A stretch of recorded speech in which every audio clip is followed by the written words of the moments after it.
ఇక ఏపీలో మరికొన్ని నెలల్లో ఎన్నికలు జరగబోతున్నాయి. ఈ నేపథ్యంలోనే కొత్త పార్టీలు పురుడు పోసుకుంటున్నాయి. ప్రముఖ సినీ నిర్మాత సత్యారెడ్డి తెలుగుసేన పార్టీ పేరుతో కొత్త పార్టీని స్థాపించి గంటలు గడవక ముందే ఏపీలో మరో కొత్త పార్టీ పురుడు పోసుకుంటుంది. సిబిఐ మాజీ జేడీ లక్ష్మీనారాయణ కొత్త పార్టీని ప్రకటించబోతున్నట్లు తెలుస్తోంది. జై భారత్ పార్టీ పేరుతో కొత్త పార్టీని ఏర్పాటు చేస్తున్నట్లు తెలుస్తోంది. ఇందుకు సంబంధించి అన్ని ఏర్పాట్లు పూర్తి చేసినట్లు సమాచారం.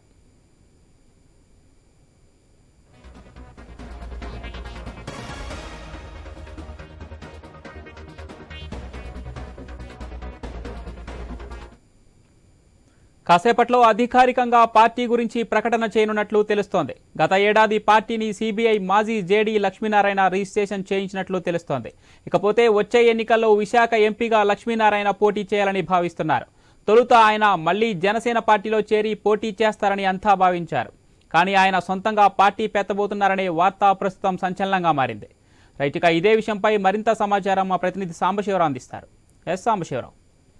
ఎన్నికలు దగ్గర పడుతున్న కొద్దీ కొత్త పార్టీలు పుట్టుకొస్తూనే ఉన్నాయి. ఈ నేపథ్యంలోనే సిబిఐ మాజీ జాయింట్ డైరెక్టర్ జేడీ లక్ష్మీనారాయణ కొద్దిసేపట్లోనే ఆ పార్టీని అనౌన్స్ చేయబోతా ఉన్నారు. జై భారత్ పేరుతో కూడా ఆ పార్టీని అనౌన్స్ చేసే అవకాశం అయితే కనబడతా ఉంది. మరి కొద్దిసేపట్లోనే దీనికి సంబంధించి ప్రెస్ మీట్ పెట్టి అఫీషియల్ గా కూడా అనౌన్స్ చేస్తారు. అయితే ముఖ్యంగా ఆ జేడీ లక్ష్మీనారాయణ ఎప్పుడైతే జాయింట్ డైరెక్టర్ సిబిఐ నుంచి బయటకు వచ్చాక జనసేన పార్టీలో చేరారు. పవన్ కళ్యాణ్ తో కొద్ది రోజులు ప్రయాణించారు. 2014 ఎన్నికల్లో కూడా 2019 ఎన్నికల్లో కూడా ఆయన ఎంపీగా పోటీ చేసి తర్వాత పార్టీ నుంచి బయటకు వచ్చినటువంటి పరిస్థితి. అయితే ఈ నేపథ్యంలోనే ఆయన సోషల్ వర్క్ చేసుకుంటూ కూడా ముందుకు వెళ్తా ఉన్నారు. సోషల్ వర్క్ తో పాటు అన్ని రాష్ట్రాల్లో ఉన్న అన్ని ప్రాంతాలు కూడా ఆయన పర్యటించి అక్కడ ఉన్నటువంటి సమస్యలన్నీ కూడా తెలుసుకోవడం జరిగింది. ఈ నేపథ్యంలోనే ఇప్పుడు కొత్తగా పార్టీ పెట్టేసి రాబోయే ఎన్నికలకి సిద్ధం అవుతున్నటువంటి పరిస్థితి కనపడతా ఉంది. అయితే ముఖ్యంగా కాపు సామాజిక వర్గానికి సంబంధించినటువంటి జేడీ లక్ష్మీనారాయణ అయితే మరి పార్టీ పెట్టడం వెనక కొంత ఇప్పటికే టీడీపీ జనసేన రెండు పార్టీలు కలిసి పోటీ చేస్తున్నటువంటి నేపథ్యంలో